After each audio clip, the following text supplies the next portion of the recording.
भारत माता की।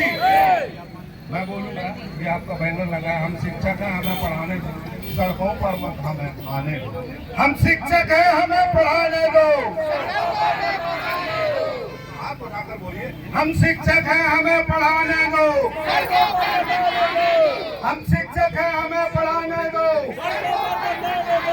मंचासीन समस्त जगत कनिष्ठ विशिष्ट श्रेष्ठ सर्वश्रेष्ठ समस्त संघ संगठनों के पदाधिकारीगण हमारी हमेशा संघर्षरत अपने भाइयों का कंधे से कंधा मिलाकर इस संघर्ष में सहयोग समर्पण और समर्थन करने वाली मातृशक्तियों का, भाइयों का, शिक्षक भाई बहनों का मैं अपनी वाणी के नाम से वंदन, अभिनंदन और सशक्त नमन करता हूँ।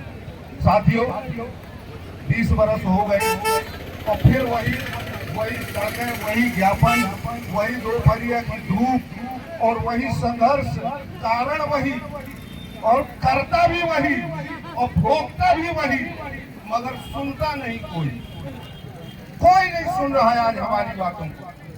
कोई आज हमको इस उम्र में, आज बहुत से साथी हमारे सेवानिवृत्त होने की कगार पर है, उनको भी अब एक चिंता सता रही है कि सेवानिवृत्त होंगे कि अनिवार्य सेवानिवृत्त कर दिए जाएंगे। कितनी बड़ी विडंबना है, कितनी बड़ी व्यथा है, कैसी ये कथा है, कैसी ये संघर्ष गाथा है। समझ में नहीं आता कि आखिर सरकारें चाहती क्या है। माननीय न्यायालय के निर्णय का हम बहुत ही आदर और सम्मान के साथ स्वीकार करते हैं, मगर क्या निर्णय ये वाजिब है? क्या इस निर्णय को आप पारदर्शी निर्णय किए कहा जा सकता है? क्या संविधान में प्रदत्त समता के अधिकारों तो बुद्धिजीवियों को, सरकारों को और इस देश के जो नायक हैं, जो पक्ष विपक्ष का नेतृत्व करता है, उन्हें जवाब देना चाहिए। मैं आज कहना चाहता हूं, इस पावन पवित्र कटनी की वसुंधरा सुन ले, पक्ष विपक्ष के नेता सुन ले, शासन के नौकरशाह सुन ले, कटनी की आम आवाम सुन ले, हमारे यहाँ का पारदर्शी निष्पक्ष निर्भीक मीडिया सुन ले, हमारे पढ़ाए हुए छात्र सुन ले, इस देश का एक एक व्यक्ति सुन ले, आप भी सुने, आपकी कथा है और आप इस कथा, व्यथा, आत्मकथा, संघर्ष गाथा को सब तक पहुंचाइए, उन तक जो न्याय की पालिका पर बैठे हैं, जो न्याय करते हैं, जो सत्ता के मठाधीशों पर बैठे हैं।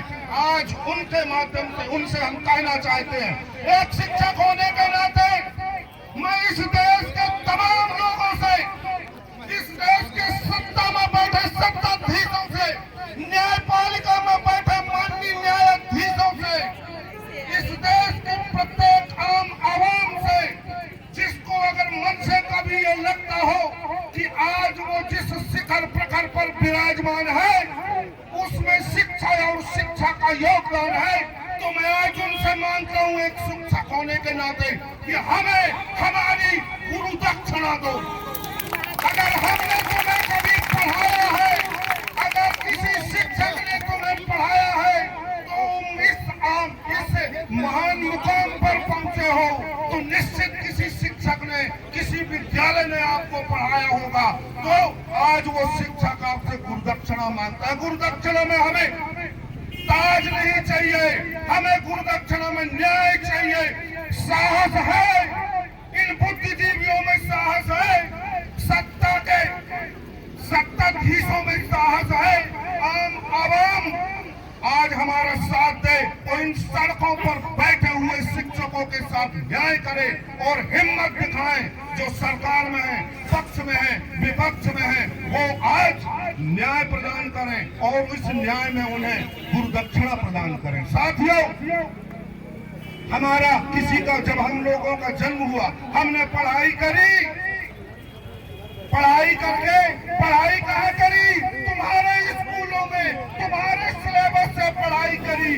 सरकार भी तुम्हारी थी, अधिकार भी तुम्हारा था, नियंत्रण भी तुम्हारे थे, सब कुछ तुम्हारे थे, सिर्फ हमारी थी तो हमारा परिश्रम था। हमने 12वीं पास करी, 12वीं हमारे साथियों के साथ पास करी। बहुत सारे साथियों के सपने थे, हमारे भी अपने थे, उनने सपना देखा और पूरा किया। कोई मेडिकल के क्षेत्र में गया, कोई इंजीनियरिंग के क्षेत्र में गया, कोई व्यवसाय के क्षेत्र में गया, कोई अन्य क्षेत्र में गया, मगर हम ये समाज जो बैठी हुई है, इन्होंने भारत निर्माण को, नौनिहालों के उज्जवल भविष्य निर्माण को चुना। और हम शिक्षक कैसे बने? भी आपने कहा कि बिना BEd के भैया शिक्षक नहीं बन सकते। आपकी सरकार थी, आपके BEd कॉलेज थे, आपके नियम निर्धारण थे, हमने वहां से BEd पास करा और हम शिक्षक बनी। अपनी मर्जी से नहीं बनी, अपने कहने पे नहीं बने, अपने अनुसार नहीं बने, तब भी सरकार आपकी थी। और हमारा केवल परिश्रम था, हमारा केवल दृढ़ विश्वास था और हम शिक्षक बने। शिक्षक बने, हमने पढ़ाया और 20 साल बाद वो सिलेबस भी अब आज का सिलेबस नहीं है। अब आप कहते हो कि भैया आपको PET की परीक्षा पास करनी पड़ेगी, ठीक है। आपका अगर ये कहना जायज है तो क्या उस समय के जो भी फैसले थे वो पुनः उनका मूल्यांकन होगा? हिम्मत है? मैं इस माननीय न्यायपालिका का पूरा सम्मान करते हुए कहता हूँ कि माननीय महोदय, आपने जो निर्णय दिया है, आपको भी किसी शिक्षक ने ही पढ़ाया होगा, आप भी किसी शिक्षक के द्वारा ही इतने बड़े पद पर आरूढ़ हुए होंगे। आज अगर आपको भी कह दिया जाए कि आप भी वही परीक्षा पास करिए तो आपके भी पसीने छूट जाएंगे, इसमें कोई दो मत नहीं। आज हमारी स्थिति क्या हो गई है? आज अगर अनिवार्य परीक्षा होती है, अनिवार्य सेवानिवृत्ति होती है, 3 पीढ़ियां बर्बाद होगी। एक आपकी आने वाली और एक आपके माता पिता की, तीनों पीढ़ियां सड़क पर आ जाएंगी। क्या सरकार को, माननीय न्यायपालिका को एक इतना बड़ा पारदर्शी निर्णय लेने से पहले इतना संज्ञान नहीं लेना चाहिए? मुझे पूरा विश्वास है कि माननीय न्यायपालिका हमारे लिए न्याय करेगी, हमारे साथ पूरा न्याय होगा। और इसी समय बहुत कम है, बातें तो बहुत अधिक हैं, मगर वक्ता बहुत बड़े बड़े हैं, तो उनका मैं थोड़ी सा सम्मान करते हुए अपनी वाणी को, एक आपकी व्यथा मैंने लिखी है, ये आपकी संघर्ष कथा मुझे बड़ा आश्चर्य। एक हमारे मित्र पांडे जी हैं, उनने मुझसे परसों 4-5 दिन पहले फोन किया कि भैया आप अपना कहाँ जन्म हुआ था, कौन सा मुहूर्त था? सोचिए, व्यक्ति को अपने जन्म पर पछतावा हो रहा है। कैसी स्थिति परिस्थिति में लाके खड़ा कर दिया है कि आज हमारे शिक्षक साथियों को अपने जन्म पर पछतावा हो रहा है। नहीं, आपके संघर्ष और आपका समर्पण की जितनी भी बात है, आप अपने बच्चों को जरूर बताइए। आप जिन छात्रों को पढ़ा रहे हैं उनको भी बताइए। बहुत सारे बच्चे आपके सामने जन्म लिए, आपने पढ़ाया, आपके साथ ही शिक्षक बन गए, उन्हें आपके संघर्ष का पता नहीं है कि आपने क्या क्या किया, आपने क्या क्या किया है। वर्षों में गाँव में घूम बाधा विघ्नों को चूम सह, धूप धाम पानी पत्थर, कर्तव्य निभाते सैनिक बनकर, शिक्षा की राह बताने को, सबको सुमार्ग पर लाने को, हर प्रश्न सरल समझाने को, जीवन को श्रेष्ठ बनाने को, हम करते हर दायित्व सफल, निस्वार्थ, निर्मल और निश्चल।